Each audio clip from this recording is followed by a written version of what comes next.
자, 과연 이게 공격적으로 접근을 한 것이냐 아니면은 보수적으로 접근을 한 것이냐. 자, 그렇다면은 공모가 기준으로는 업사이드가 한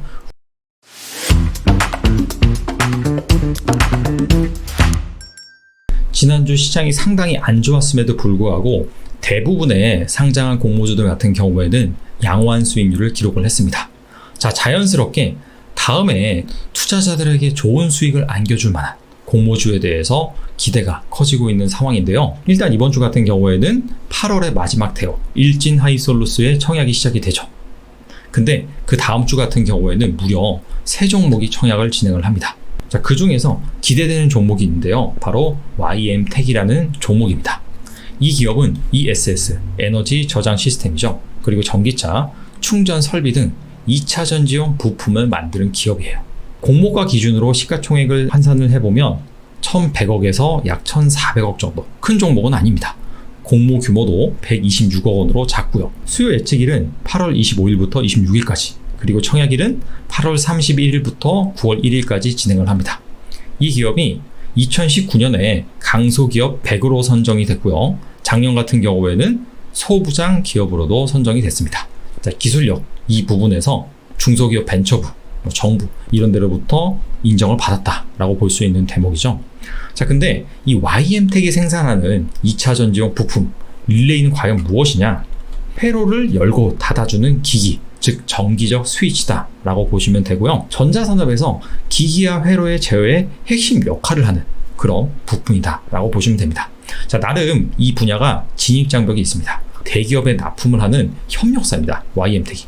그러다 보니까 품질, 또 원가, 생산 능력, 납기 등 다양한 평가 기준에서 인정을 받아야지만 협력사로 선정이 돼서 장기간 거래할 수가 있습니다. 그리고 특히 성장하고 있는 분야, 전기차, 즉 EV 릴레이 시장 같은 경우에는 파라소닉, 홍파 일렉트로닉스, 덴소와 같은 글로벌 기업들이 시장을 과점하고 있는 그런 산업이에요.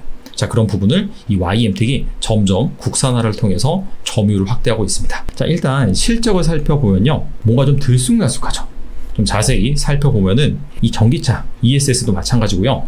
이 시장이 본격적으로 성장한 시점이 2020년입니다. 자, 그래서 2019년 대비 2020년 실적이 많이 늘었고요. 그리고 2021년 상반기 같은 경우에는 매출액이 130억 원입니다. 그래서 지난해 같은 기간보다 2배 가까이 성장을 했어요. 그리고 하반기에도 이 상반기와 비슷한 매출이 발생을 한다라고 한다면 이 작년에 비해서 50% 정도 매출액이 성장할 것으로 예상이 됩니다. YM택이 생산하고 있는 릴레이 부품, 이 시장과 성장성에 대해서 알아보겠습니다.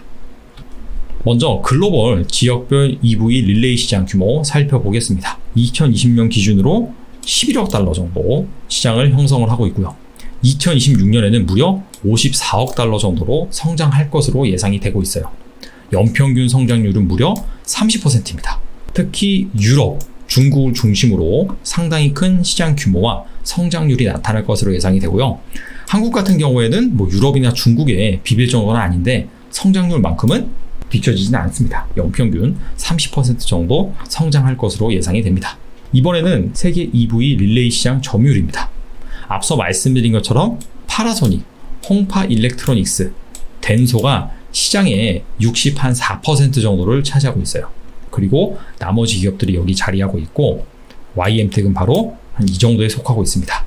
대부분 보시면 일본 기업 아니면 중국 기업들이 시장에 자리하고 있어요.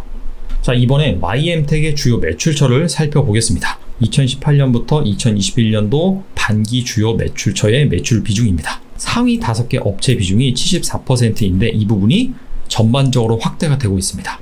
그리고 상위 10개 업체 비중은 86%예요. 즉 상위 5개 업체에 매출이 집중되어 있다고 볼 수가 있고요. 이 업체들은 대기업의 1차 협력사, YM택이 릴레이 부품을 만들고 이 부품이 또 대기업의 1차 협력사들을 통해서 최종적으로 대기업들이 생산하는 이 배터리 2차 전지에 들어간다 라고 볼 수가 있고요. 자, 그러다 보니까 LG 에너지 솔루션, 삼성 SDI 등 이런 대기업에 납품이 된다 라고 볼 수가 있습니다. 그리고 중국 및 유럽 등에 소재한 현지 ESS 전문 업체다. 우리나라 업체들에만 납품하는 것이 아니라 해외 업체에도 납품을 하는데 수출 비중이 거의 한 절반 정도 차지하고 있어요. 근데 여기에서 중요한 건 뭐냐면 ESS 전문 업체에 들어간다 라는 점입니다. 그렇다면 ESS의 시장 전망은 과연 어떠하냐? 2019년 기준으로 16기가와트 per hour였어요. 근데 2020년에 엄청나게 성장을 했죠. 46.9기가와트 per hour로 성장을 했고요. 이게 2030년에 와서는 2배가량 더 성장할 것으로 예상이 됩니다. 자, 근데 10년간 2배란 말이에요. 그렇다면 연평균 성장률을 구해보면 7%에서 한 8% 정도 됩니다. 근데 앞서서 EV 릴레이 시장 같은 경우에는 무려 연평균 30% 성장한다고 나와 있었잖아요. 2020년부터 2026년까지. 자, 그래서 이 SS 시장 같은 경우에도 성장성이 좋긴 하지만 더 성장성이 있는 분야는 바로 이 전기차에 들어가는 릴레이 시장이다. 자, 그러다 보니까 현재 YM텍 같은 경우에는 이 SS, 여기 매출 비중이 크긴 하지만 점점 더 EV 릴레이 시장으로 저변을 넓혀가기 위해서 노력을 하고 있습니다. 그래서 이 공모 자금을 바탕으로 공장도 짓고 EV 릴레이 시장 이 부분을 타겟팅으로 해서 집중을 할 것으로 예상이 됩니다. YM텍의 공모가가 어떻게 산출이 됐는지 살펴보겠습니다. YM텍의 공모가는 PR 방식으로 산출이 되어 있고요. PR 방식이다 라고 한다면 PR이 주가 나누기 EPS입니다. 주가 관점에서 생각을 해보면 주가는 EPS 곱하기 PR, 즉 배수가 되죠. 그래서 상장사 중에서 이 YM텍과 비슷한 사업 모델을 가지고 있는 기업들을 선정을 해서 이 기업들의 PR을 구합니다. 평균 PR을 구한 다음에 YM텍의 순이익에다가 이 평균 PR을 곱해서 주당 평가액을 산출을 합니다. 그래서 28,584원이 나오고요. 여기에다가 일정 부분 할인율을 적용을 해서 공모가를 산출하는 방식입니다. 근데 여기에서 유사 기업으로 선정된 V원텍과 NS 같은 경우에는 2차전지 장비 업체를 만드는 기업입니다. 사실 이 YM텍이 생산하는 것이 2차전지에 들어가는 부품이에요. 그래서 크게 본다면 2차전지 소재 업체들 그리고 2차전지 장비 업체들 기업군과 PR을 좀 비교해 볼 수가 있는데 소재 업체들이 아닌 2차전지 장비 업체들을 유사 기업으로 선정을 했습니다. 자, 과연 이게 공격적으로 접근을 한 것이냐 아니면은 보수적으로 접근을 한 것이냐, 주요 2차전지 소재 장비 기업들의 포워드 PR을 보면 알 수가 있습니다. 참고로 포워드 PR은 무엇이냐면 포워드가 미래라는 뜻입니다. 증권가에서 포워드 값이다 라고 한다면 일반적으로 앞으로 1년 값을 사용을 합니다. 즉 지금으로부터 앞으로 1년간 벌어들인 이익을 바탕으로 PR을 계산한 것입니다. 자, 그 관점에서 살펴보면 포스코 케미칼부터 SKC까지 여기가 상장사 중에서 주요 2차전지 소재를 만드는 기업들입니다.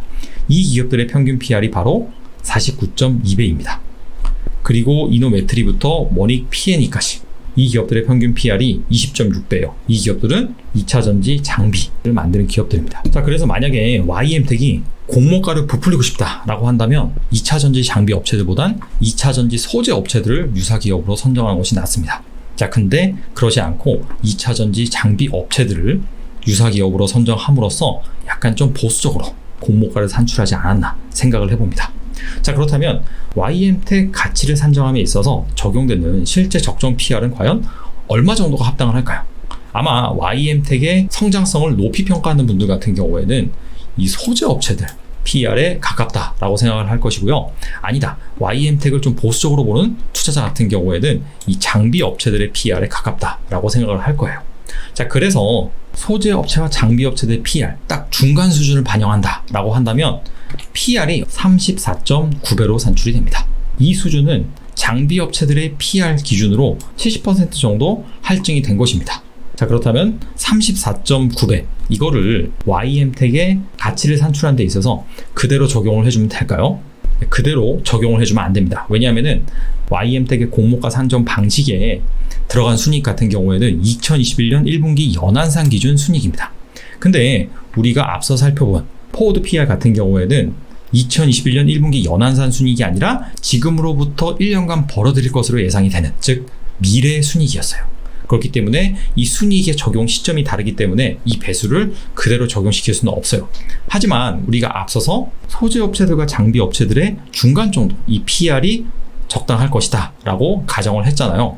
근데 그 수준이 장비 업체들의 PR보다 70% 정도 할증된 수준이었습니다. 자, 그렇기 때문에 이 적용 PR에다가 70% 정도 할증을 해줄 필요가 있고요. 자, 그렇다면은 이 주당 평가액 있죠. 이거를 그냥 70% 정도 할증을 해주면 똑같은 값이 나옵니다.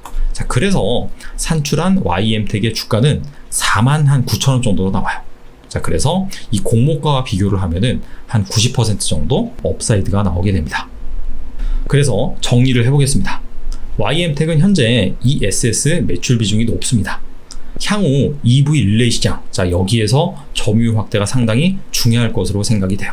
그래서 YM택이 EV 시장에 성공적으로 진출을 할 것이다, 아니다. 자, 여기에 따라서 과연 소재 업체들의 PR을 적용하느냐, 아니면 장비 업체들의 PR을 적용하느냐 갈릴 것으로 예상이 되는데요. 그냥 딱 중간 정도다라고 생각을 한다면 이 YM택의 주당 가치의 70% 정도를 할증을 시켜줄 수가 있습니다. 자, 그렇다면은 공모가 기준으로는 업사이드가 한 90% 정도 나온다라고 볼 수가 있고요. 단 유통 가능 물량이 42.93%입니다. 물론 기관 투자자들의 수요 예측을 거치고 나서 의무 보유 확약 비율에 따라서 이 비율은 낮아질 수가 있어요. 하지만 그럼에도 불구하고 역대 상장한 그런 공모주와 비교를 해본다면 높은 편이긴 해요. 그래서 이 부분은 약간 좀 아쉽다라고 볼 수가 있고요. 실제 투자 매력 같은 경우에는 기관 투자자들의 수요 예측, 그리고 청약 증거금 및 청약 경쟁률, 그리고 우리 사조 청약 결과를 보시고 종합적으로 판단하면 좋을 것 같습니다. 자, 최근에 시장이 상당히 어려운데 그럼에도 불구하고 이 2차전지 관련 기업들은 상당히 잘 버티고 있습니다. 그래서 이러한 흐름이 지속된다라고 한다면 YM택이 상장을 했을 때 긍정적인 시나리오가 연출될 가능성이 높고요. 이렇게 잘 버티는 2차전지 관련주들이 갑자기 무너진다라고 한다면 아무래도 이 YM택에 대한 기대치를 좀 낮출 필요도 있어 보입니다. 자, 수요 예측 결과가 나온다라고 한다면 그 부분을 보시고 꼭 종합적으로 판단하셨으면 좋겠습니다. 오늘은 여기까지 하겠습니다. 감사합니다.